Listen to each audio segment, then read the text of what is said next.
तो सबसे पहले जानते हैं कि टाइम डायलेशन होता क्या है।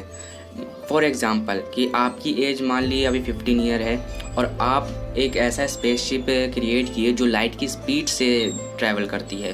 उसके बाद आप उस पर बैठते हो और 2021 में आप यहाँ से जाते हो और आप नए ग्रह की तलाश में आप यहाँ से जाते हो और आपको 5 साल लग जाता है नया ग्रह ढूंढने में।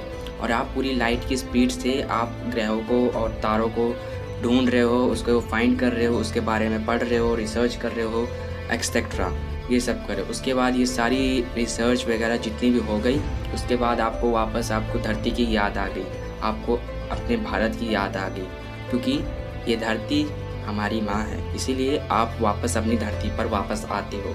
और उसके बाद धरती पर आने के बाद आप अपने किसी आसपास लोगों से पूछते हो कि ये कौन सा साल चल रहा है, और फिर उसके बाद आपको जवाब मिलेगा कि 2060 चल रहा है, जो कि आपको 2026 में आना चाहिए यहाँ, बट आप 2060 में आए।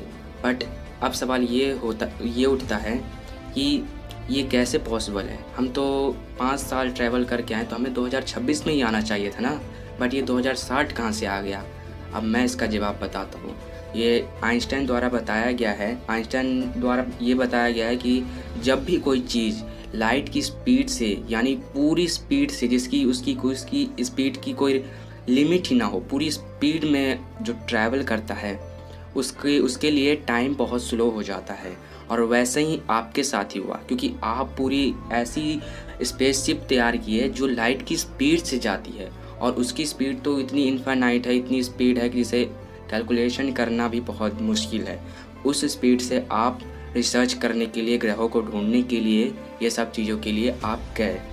इसीलिए आपके लिए उस टाइम नॉर्मल रहा आपके लिए, क्योंकि आप तो स्पीड से ही जा रहे हो, आप खुद ही जा रहे हो, इसीलिए आपके लिए टाइम स्लो रह गया।